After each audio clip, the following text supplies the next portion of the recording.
episode of A Pair of Bookends is sponsored by Dear Green Reads. They create handmade book sleeves and gift boxes for all your bookish needs. They also support small independent businesses and designers by working in collaboration with them.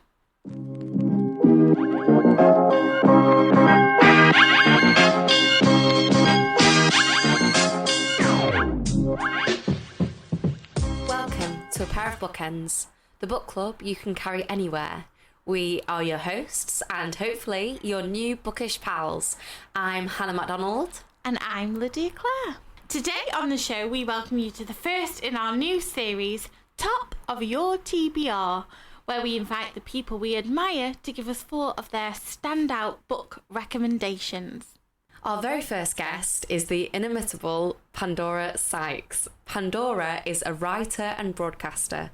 Her journalism explores social commentary, culture and lifestyle, and she's written for an extensive number of publications, including The Sunday Times, Vogue, GQ and more.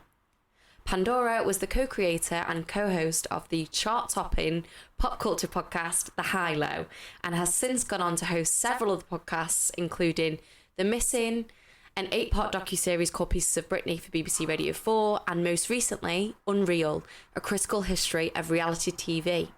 In July 2020, her essay collection, How Do We Know We're Doing It Right, was published, a book that explores modern life and the many anxieties and questions it provokes. Pandora is also currently a judge on the 2022 Women's Prize for Fiction panel, and as someone whose Instagram feed I have turned to on many an occasion for a recommendation, Pandora was the first person that sprung to mind for this series. Amazingly, despite our amazingly fangirly situation, our little podcast was able to persuade the fantastic Pandora to provide us with 4 excellent recommendations for our TBR. And here's what she has to say. Hello, this is Pandora Sykes, and I am so pleased to be sharing my top of your to-be-read pile, top of my to-be-read pile. Firstly, a book by one of my favourite writers. I'm going to go with One Day by David Nicholls. It never fails. I absolutely love it, and I absolutely love him. I am so glad that she picked David Nicholls. How long have I been shouting about him to you for? Forever. Since we ever met? Like, Forever. whole life? I love David Nicholls. And No. I have, well, I know. I've read, I think, almost everything he's written. You've been trying to force Sweet Sorrow upon me for as long as I can remember. Honestly, it's beautiful. But the first ever David Nicholls book I ever read was One Day, and I got given it by my teacher. Me and her were very close. She's a really great teacher, and she used to give me books all the time. Was it an English teacher? No, she was a drama teacher, but she realised that I was a reader and not a lot of people in our class were, and so she used to recommend me all sorts of stuff. I got When God Was a Rabbit by Sarah Winman. Amazing. And, The Sense of an Ending by Julian Barnes, like loads of different books. But anyway, one of the first things she ever gave me was One Day by David Nicholls, and she was like, you have to read this. And so I went away and read it, and I was like, this is a person that has my brain. Like, it's so funny, so witty, and so great with his characters. I just loved it. Absolutely loved it. How about you? Because you read it recently, didn't you? Yes, so I read it for the first time for this podcast, and it's been sat on my shelf for the longest time, so long that the sun has whittled away the spy. Yeah, it's faded slightly, and I got the shock of my life when I turned to the front of the book and saw how bright the cover looked in comparison. But I read it recently, and I would wish I'd read it sooner. I loved it so much. It was everything you want in a book. Yeah. Like, it's just so well written and so funny, and it's I know our listeners have heard how much I don't always enjoy romance books because of things like you can find romance fiction that has a lot of cringy dialogue. It's just a bit of unnecessary like fluff. And I don't want to kind of be snobbish about it because there are, you know, a lot of romance readers out there, and you know the main thing is that people read, and you know books are amazing, but for me it's just not the genre for me. But there are certain books that explore relationships that I just really love, and this was one of them. I loved their relationship, I loved their dynamic, I loved their friendship, I loved getting to witness these little insights and snippets in one day in each year of their life, and you know seeing where they're each up to the following year, and what their careers are like and what their families are doing and what they've been up to, who they're now seeing, are they still connected to each other, have they fell out, and the whole like will they won't they that has you kind of on edge until like the very end. Like it just really kind of sucks you in. And I think as well it's a point of like there is a mundanity about it. There is like it's not like all this crazy thing happened. It's just like, oh, I'm still working in the restaurant, or oh, you know, nothing much has happened, or that's life. Like it felt so realistic, so grounded, so, and you know the parts where you're rooting for them and things like that come from you, not from the author. The author says this is the situation, and then you go, oh, but I really want this to happen, or whatever.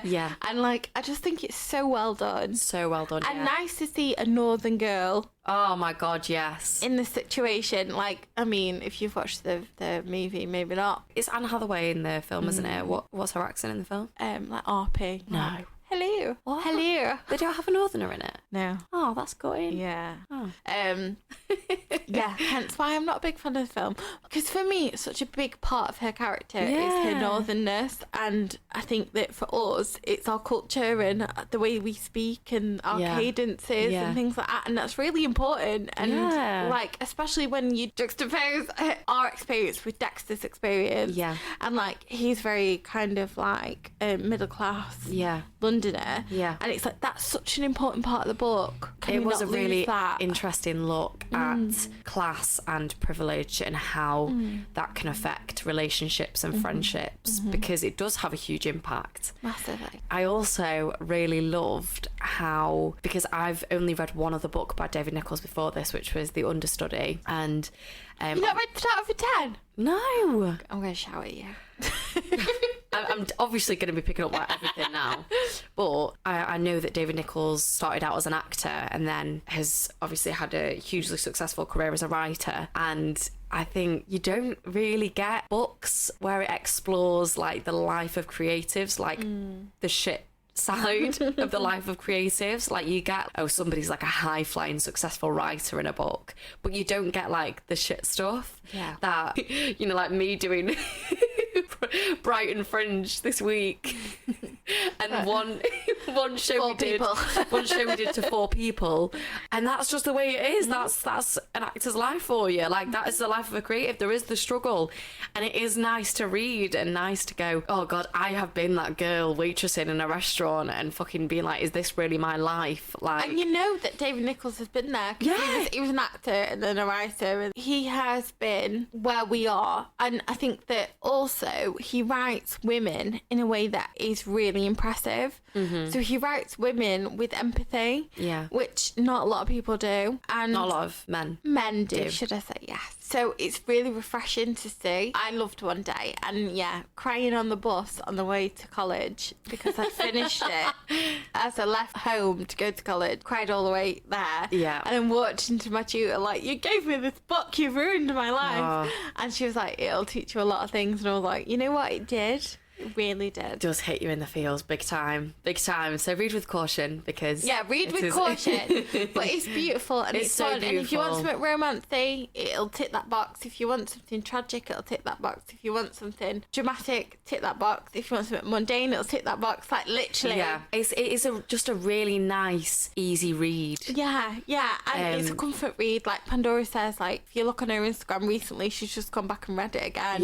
It is a comfort. I can imagine wanting to reread this in the future. Yeah. The only thing I would say about One Day is that I did actually find it a little bit frustrating that I only got the one day from each year. Oh, I love that concept though. No, I love it as a concept. Yeah. And I thought it was really like well executed and stuff. But I was like, just as you're at the point where you're like, oh, where's like what's gonna happen here? What's felt like, oh no, you gotta wait until next year now and you gotta wait for them to mention it again. And I was like, no, like I want to know what happened. But that's just me. I thought it was a really intriguing concept though. Yeah, I've not read anything like that before, and I thought, you know what, to see someone's life over 20 years, and to see their, like, I look at myself even like 3-4 years ago, maybe even, well, let's say 6 years ago, I didn't have children, didn't have the life I have now or anything like that. My mum was still alive, all those things. Yeah. I look back at that and I think, my gosh, was I a different person? You know? And it's like, if I'd met someone at that point, would they still be the same person that I met now? And, you know, I love that concept. Yeah. I do. Can we just explain that we are both very tired? Very tired. So, Hannah has been away at the Fringe. In Brighton.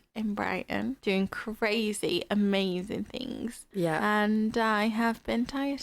And you've got kids. So that's all we need to know. Should we move on? Yeah, should we find out our second recommendation? I would love to. Let's go for it. A book I recommend to everyone, The Book You Wish Your Parents Had Read by Philippa Perry. Subtitle, and the book your children will thank you for reading, or something, very long title. I learnt lots about parenting. It really helped me with my parenting, but it also made me really understand my parents more. So it's completely brilliant. It's by the psychotherapist Philippa Perry. And I think everyone recommends it to everyone because it was in the bestseller list for about a year, probably. Okay, so I am mostly intrigued to find out what you think about this book because it appeals to parents. Yeah. And you are not a parent yet. No. Or, you know, in your immediate future. So can you just let me know what you initially thought of the book? I really enjoyed it. You can see, like... Oh, she's tabbed, guys. She's tabbed. Tabbed a fair bit.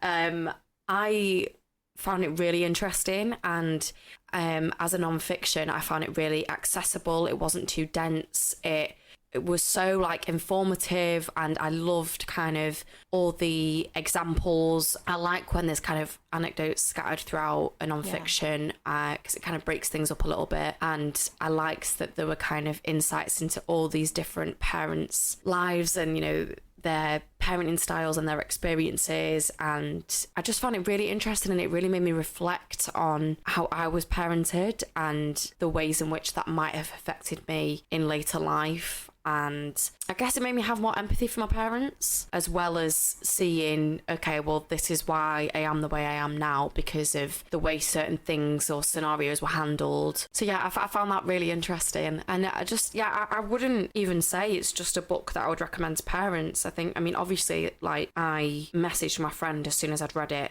My best friend's recently had a baby, and I messaged her and was like, have you got this? Like, I really think you should read it. It's really great. But it's also like a book that I would pass on to people that haven't had children, because it is interesting to look at the way you've been parented and how that's affected you. And obviously it's written by a psychotherapist, and it's, you know, there's so many interesting things that we can reflect on in terms of our behaviour and like the way we are as people. And I don't think it could just make you a better parent or make you understand your own parents more. I think it actually can help you in a lot of your relationships, you know, whether that's friendships or relationship with your partner. I think this book has the power to make you a better person. Already, you know, I've had a conversation this week where I've changed the way I've approached that conversation because of this book. You know, like the whole I feel and I think, rather than turning a conversation into a kind of attack. So I think it's really a really interesting look at the way we kind of navigate how complex our emotions are and how we treat other people as a response to what we're feeling. But what did you think as a parent? Yeah, as a parent. So for those of you that don't know, I do have 2 children. Surprise! Oh my gosh, got kids. But yeah, I have 2 children. They are 3 and 1, and the cutest babies in the whole world. Yeah, pretty much they are God's gift. So I came from this from a very like, I want to learn, I want to like understand as much as I can. You know, I was one of those parents that read like, you know, what to expect when you're expecting, and it gave me nothing. Yeah, so I approached it kind of like open-minded, like I'll read it, I'll see what happens, and some of the strategies in there are really, really good. And it's mostly is the behaviour that your child is exhibiting because of you. Yeah. And like 9 times out of 10, yeah. Yeah. Because I'm like ignoring it, or I'm doing something or whatever, and she's being annoying, and I'm like, why are you being annoying? And she's like, because I just want your attention. Yeah. Because I've not had your attention for 20 minutes. And it's like, that has been a lifesaver for me in terms, like, it's not a self-help book. It is a book that gives you strategies to kind of like look at yourself. Yeah. And it has really, really helped with me and my daughter, especially because she's 3. My son is like, he's not really bothered about anything as long as he's sat on your knee, he's not bothered. But with my daughter, she's very much kind of like wants attention in a positive way. Yeah. And I found that the reason why she was acting out was because I wasn't giving her the attention she craved, and that is not her fault. Yeah. And weirdly, like, if you're not a parent, you don't understand that, but when you read that book, you're like, oh my gosh, no, that is me. Like, I am the person. I'm getting annoyed because she's irritating me. Why? Because the thing that I'm doing is annoying her. Yeah. So how can we fix that? And I loved the way that Philippa Perry, she just basically said, yeah, you'll mess up as a parent. You will, and things will go wrong. Yeah. But here is some strategies that maybe you could use that will help. Yeah. And they really have helped. And I think that, like, I don't speak for every parent. My kids are very good, and I'm very lucky with support I have and all of that stuff. But I have to say, I've noticed a change in my attitude, my daughter's attitude, my son's attitude, with the way that we approach discipline and the way that we approach just like collaboration as a family, like having fun and being able to say, like, you know what, I as a parent am in the wrong, or what I loved that she did was there's a whole chapter on it where it's like you are getting annoyed because the child is doing something that irritates you, but think about the child's situation in that environment. And it's like, you know what, all I want to do is read, but really, should I be reading at 10 o'clock in the morning when really it's my daughter's time to have fun? Well, no, maybe I shouldn't, and that's why I'm getting annoyed at her and she's getting annoyed at me, and maybe I should just put my book aside and let's play for an hour, and then I say, it's mummy's time to read. And she goes, oh, all right. And literally the past like 2 weeks since we've been like using some of them strategies, it's been amazing. Really, honestly, I would recommend it to any incumbent mum, incumbent dad, whatever. Like, if you are coming up to that stage, give it a go, give it a read. I'll definitely reread it when I have children. And I think it's a book that I'll be like, Billy, I know you don't like to read, but please, can you just read this book? Well, I noticed my partner doing a lot of the things that I'm like, that's a no-no. And like, I keep bringing it up, like, you shouldn't do that. You're blaming her for your feelings and things like that. But you know what? It's such a great, like, non-self-help book. And I'm really glad I read it. I am. It was so good. But what's next? A book I wish I had read as my younger self. I read a non-fiction book recently that I thought was completely brilliant called Strong Female Lead by a Guardian columnist called Arwa Madawi. And it's all about female leadership, but not in the slightly esoteric lean-in way, more just about how female leadership is about certain qualities. not just being a woman. And she distills all these examples, not necessarily super obvious ones, which is what I love. She really looks at how female leadership is important at a grassroots level, not just, say, kind of epic female leaders like Jacinda Ardern. Learn about loads of great women and learn lots of useful and interesting business skills. So next up, Strong Female Lead by Alma Madari. That's an iconic title. It's beautiful. So unfortunately, I was unable to get this from the library. I did actually try and get this the other day, but Central Manchester Library were letting me down. So, but Lydia here. I have given it a read. And let me tell you, it is so good. Like, it's so enjoyable. Like, on a ground level, you could see it as just a non-fiction book about feminism. Like, fine, great. But what it does really well is to tell you about the strategies that female women, like what we do, like, so anyone that identifies as a woman, what we do really well is that we empathise, sympathise, and we take on board people's experiences before we make decisions in leadership, which is the exact opposite of what male and masculine people do, which is to basically look at a situation, think how they would react, and then react accordingly to their own reactions. And I loved Strong Female Lead because it really showed me it's not about being a certain type of person. It's not about being feminine, masculine. It's not about being strong or bold or anything like that. It's about listening. Yeah. The whole way through, it's all about listening to people. And whilst I know that Pandora mentioned about it's not just about being Jacinda Ardern from New Zealand, but that is mentioned a lot. Like, she's mentioned a lot because she's so good. And I think that... What's kind of the style that it's written in? So it's very much like an informal non-fiction book. Okay. So there are a lot of points in it where she kind of, like, I don't know, she'll mention Donald Trump and then she'll say something glib, like, next sentence, and it's quite funny. And she's really humorous in the way that she speaks. And I really enjoyed the kind of informality about it. Yeah. So it is, it's a non-fiction book. It has some statistics. It has some more of the, say, like, dry kind of, like, you've got to get through it non-fiction for me.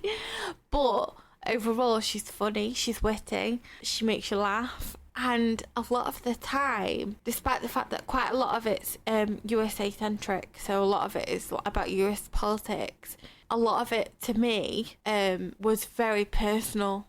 So it was very much about, like, women's rights to speak in a space. What kind of voice can we have? And, you know, like, it amazed me that at one point in one government, they brought on about, I think it was like 10 representatives of women. So women went to the meetings, but they weren't allowed to speak. What? Yeah. So they were there, but they couldn't speak. Right. And just listening and reading about these people, and you think, my goodness, like, I thought we'd made progress and we really haven't. And yeah, no, I loved it. I really did, and would recommend it to anyone, for especially those women that are wanting to go into things like where they are leaders, whether that be you're a manager at a supermarket, you're a director, you're a CEO, like, it doesn't matter. I think you need to look back on that and read this book and be like, you know what, those factors are really important, especially for men. I want all men to read it because it'd be amazing. So guys, read it. I can't wait to pick that up. So good. You've sold that to me. Shall we see what her final recommendation is? Yeah, I'd love to. And lastly, an underrated book I loved. An essay collection, actually, by an Australian writer called Abigail Ullman. It's called Hot Little Hands. I love essays, and I don't know if it's underrated. I've just never spoken about it with anyone else, and I absolutely loved it. Thank you very much for having me. Okay, so I really loved this. I only finished it yesterday on the train, and I really struggle to read during show week. If I've got shows on and stuff, I really struggle. I'm like, want to be kind of focusing on a script and stuff. But obviously Hot Little Hands is a short story collection, and it was great to kind of jump in and out of. It's so funny, so, like, the wit is so, like, quick and sharp, and it's about, you know, girls and women and what coming of age is like for young girls, and about female friendship, you know, maybe your childhood female friendship to your adult female friendship, to navigating relationships and sex and sexuality and trying to find yourself. And yeah, it was just, there was so much that was explored, but it was just done so well, and it's just so funny. And I'm going to read one of my favourite bits from it. I have tabbed this particular short story about 3 times. So this one is called The Withdrawal Method. Do with that what you will. 7 books, he says, placing it in front of me. I'm in the band, I say. I know, 7 books. Well, don't we get drink tickets? Last time you were in here, you made out with my girlfriend. That'll be 7 books. Fine. I get out the money and put it on the bar. I'm not tipping though. He shrugs and takes the bills. I pick up the drink and say, why are you being so weird about it? It's girl on girl. Aren't you supposed to be into that? This isn't fucking Los Angeles, he says. I go back to the stage and give the glass to Lars, who takes a couple of sips and then chugs the rest down. He leans his head on my shoulder. I was turning left, man, and this guy in a taxi slammed straight into me. Did he have right away? Yeah. Did you have lights on? No. That bastard. I think I may have chipped a molar. I'm pregnant. Man, he sits up and glares at me. You're always one-upping me. And I just love that there's like so many moments in it that are just like so funny. And no, I love the sound of that. I really do. And I think that, like, especially with short story collections and things like that, it can be quite difficult to like land it well. Yeah. And to have like a really good voice throughout. Yeah. And I feel like with the way that you've described this author and stuff, like, they've done that really well. Yeah, she's got a really strong voice throughout. And what I wasn't expecting was for certain stories to link back to a past story. Oh, that's great. So it'll be, you know, a little bit further on, and then you're back with that character. And it was just so fun. And some of them are really short, and I'm like, how do I feel that I know so much about this character in like 10 pages? 10 pages, yeah. It blew my mind. But yeah, I'm so glad that Pandora recommended this, because it is very like, it is sexy, and it is like streetwise, and it is, you know, what it's like, the kind of the frustrations and the anxieties of growing up as a young girl and just trying to navigate all the shit and, you know, like petty comments that girls make when you're young, and you know, worrying about like your body image, and then as you get a bit older, worrying about like your career and what you're kind of doing with your life, and like the pressure that you feel. And I think like the way this explored sex and sexuality was really great, because obviously there is a real issue with slut shaming, and you know, it's kind of like guys are allowed to sleep around, but girls aren't allowed to do that. They're not kind of, they're seen in a very different way if they do that. And I thought that this was just so bold in the way that Abigail Ullman was just kind of like, yeah, girls get about. Like, what's wrong with it? What of it? Like, it was kind of daring the reader to question it. And I loved that. Yeah. Because we're people, we have needs, we have desires. Like, of course we want sex. And yeah, it was just a very unique way of exploring that I've kind of not seen before. Yeah. But I really enjoyed it. It was really good fun, and I really cannot wait for you to read this. Great.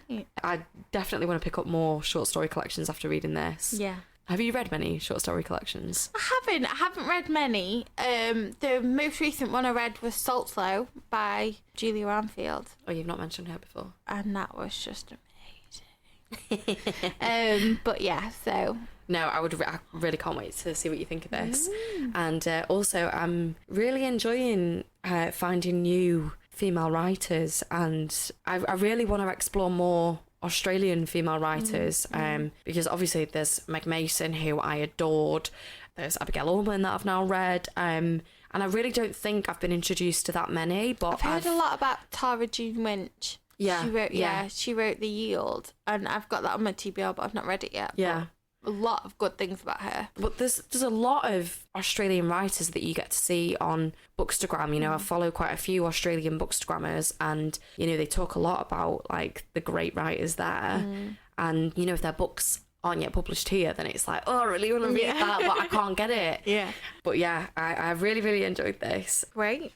I'm intrigued. I really want to get my hands on it so that I can read some. Do love a good short stories collection. And yeah, I honestly am very impressed by what Pandora's picked. Yeah, we've got a really great selection. I knew before she sent the recommendations over that she really loves her non-fiction. Pandora, if you don't already follow her, what are you even doing? Go follow her at Pandora Sykes, because she often shares book stacks of books that she's been enjoying recently, and there's always a really great amount of non-fiction included. When a lot of people, when you ask them for a book recommendation, they'll kind of go towards fiction, but Pandora reads a really great mixture of the two. And obviously having a short story collection in there was really great. Having two non-fictions, both coming at things from very different perspectives and teaching us about very different things. And then also one day just for a really gorgeous, comforting read, and definitely a book that I'd be pushing into other people's hands. Did you know what to expect? No, not remotely. And I did expect a non-fic in there at least, but I don't know, I would not have pegged her as a David Nichols fan. I didn't know that was something she'd have loved. See. And yeah, I was really, really I was so impressed by these 4 books, because I've read all of them but one, and they have all really impressed me. Yeah. Really impressed me. See, I knew, because they had David Nichols on for an episode of The High Low, and were both Pandora Sykes and Dolly Alderton were singing his praises. And it was a really great interview with him, so I would really recommend going back and listening to that. But also, I think that, I really love what Pandora's doing in our industry at the minute, with she's really advocating for authors. She is the person to go to when it's you know what, I'm stuck for something to read. She's always got something great. Yeah. Especially with Pandora's Books, which is her new venture. Pandora's Books is a subscription in collaboration with Fame Productions. And do you want to talk about it? Yeah, so it's amazing. So basically every month she picks a book. She will then advocate for that book that whole month, and she will do things like interviews with authors, and all you need to do is subscribe to her subscription. And I know you're a subscriber, and I will definitely be in the future, and you get sent the book to your door, you can read it, and in the past there's been Sorrow and Bliss, there's been Brown Girls, which I'm currently reading, and it is brilliant. Yeah, School for Good Mothers, which we loved. She's also recently done the first non-fiction pick, which was Empire of Pain by Patrick Radden Keefe. I know a lot of people love that. Yeah. So, I mean, that's amazing that she's also including non-fiction picks. Yeah. And I think the June book is by Elle Risbridger, but she wrote Midnight Chicken, so her books, it's her new book that they're putting in the subscription for June, and it's exploring grief, but also including recipes and I love stuff like that, because that's kind of the thing that Nora Ephron and Dolly Alderton have done in their books as well, where they've included recipes, and I think it's such a nice touch. So a really nice mixed bag in the subscription. So it's a great little thing to subscribe to, and I just think bolstering other authors and kind of giving them a pedestal and stuff is just fantastic. So yeah, if you haven't checked that out already, I would recommend that, and I know that you as a subscriber would definitely recommend that. For sure, yeah. And we really enjoyed, didn't we? We watched the Meg Mason event. Oh, it's amazing. And it was so good. Unfortunately, it was in London, so you could go and see the event in person, but we're from the north, so we couldn't make it down. Hopefully they'll do some events up north. But we really, really enjoyed it. And I also really enjoyed watching watching the event with Jessamine Chan, which I think was done via Zoom. The School for Good Mothers is one of like my favourite books that I've read this year, and that was obviously included, so I'm grateful to Pandora for bringing that into my life. So yeah, thank you so much to Pandora for all these incredible recommendations. Please do message us at a pair of bookends pod or email us at pairofbookendspod@gmail.com if you read any of these recommendations. We'd love to hear your thoughts. So now, before we finish, shall we give some of our recommendations? I think we should. Lydia, what have you been enjoying recently? So, I've been having a bit of a rough month, to be honest. And like all you bookends out there, you'll know, we all have our ups and downs. And this month has been a bit of a down for me. Nothing major, just feeling a bit crap. And like, you know, when you just feel like, you know what, I want my home comforts. I want the things that make me feel better. Yeah. So yeah, I've had a bit of a struggling month, but I decided that rather than like take on a whole novel or anything like that, I'm just going to read some poetry. Nice. Which always makes me feel better because you get through it dead quick. It's a sense of achievement, and also like sometimes poetry really does strike a chord with you. And I've recently read, literally like last night I finished it, was Why I No Longer Write Poems by Diana Amphimardi. And I got gifted this book by Blood Axe Books, which, thank you very much, Blood Axe, because you're amazing. And they do a lot of poetry, like modern day poetry, contemporary poetry, all of that stuff, and it's really good. So I thought I'd just read, if that's okay. Amazing. One of the ones that I turn the corner down of. If you are a proper reader, like we are the type of people that like turn the corner down. Sorry, did you tell me off for doing that? Yeah, but not in a poetry book.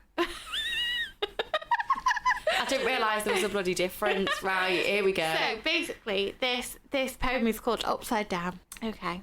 Walking on your hands is a bit boring. Nothing to do but count toes, toenails, corns, shoes, and the snails squashed under them.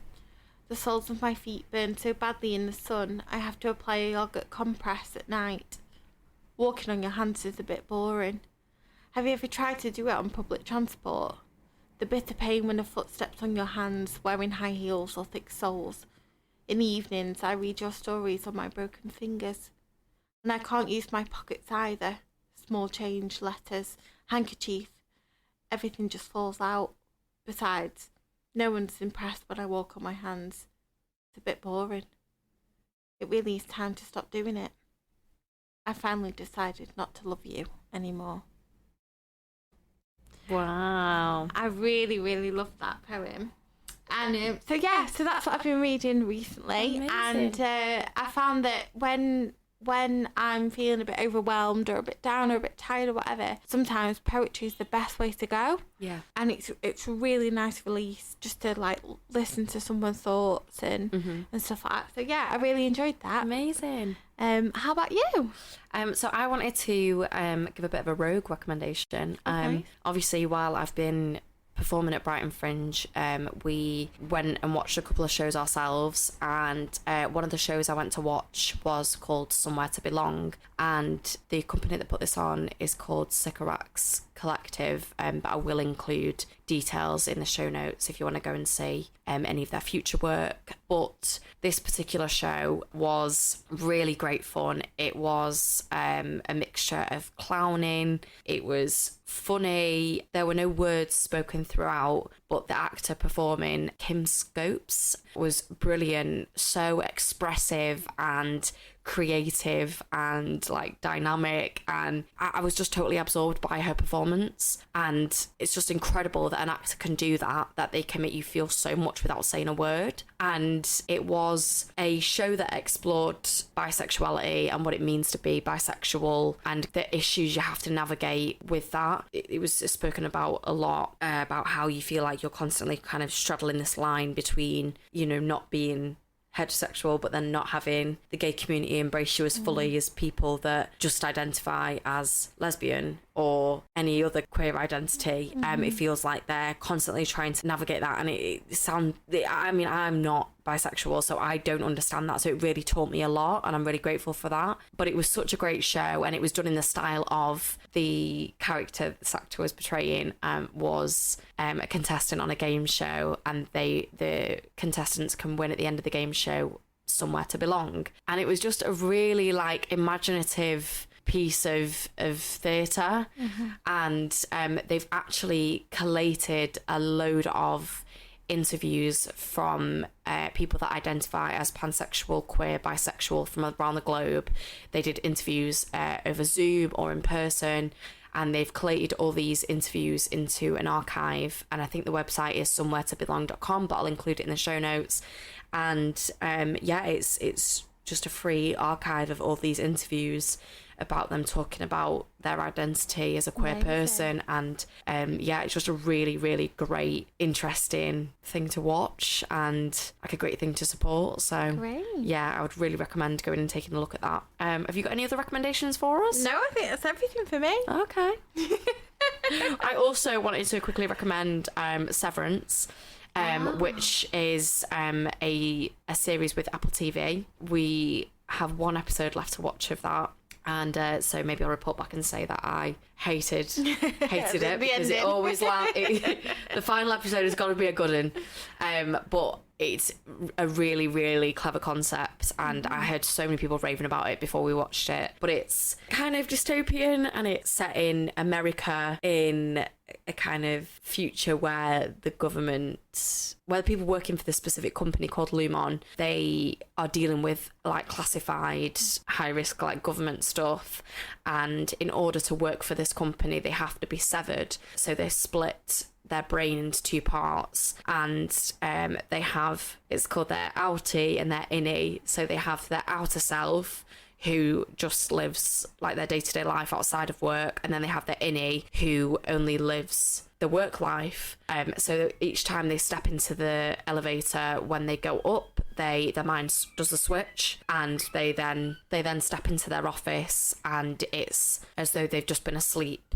So they don't know anything about their outside life, and their outside life doesn't know anything about their work person's life. Yeah. And it's just so like terrifying and thrilling, and it's one of those shows that kind of drops little bits in throughout, so you're left constantly wanting to find out what's going on. I love that. And it really draws you in. But yeah, it's a really great series. I'd really recommend it. So that is all we've got time for today. I hope you enjoyed the first in our series, Top of Your TBR, with Pandora Sykes, of all people. We have got a really exciting... We've got a few people guests lined up. And Keep your eyes peeled. Yeah, we can't wait to reveal those to you. What's the opposite of eyes peeled? Ears open? What are you even talking No, I'm just saying, like, you know, you can say keep your eyes peeled to keep your eye on something, but these are podcast listeners, so it's like keep your ears. Keep your ears pinned back. I don't know.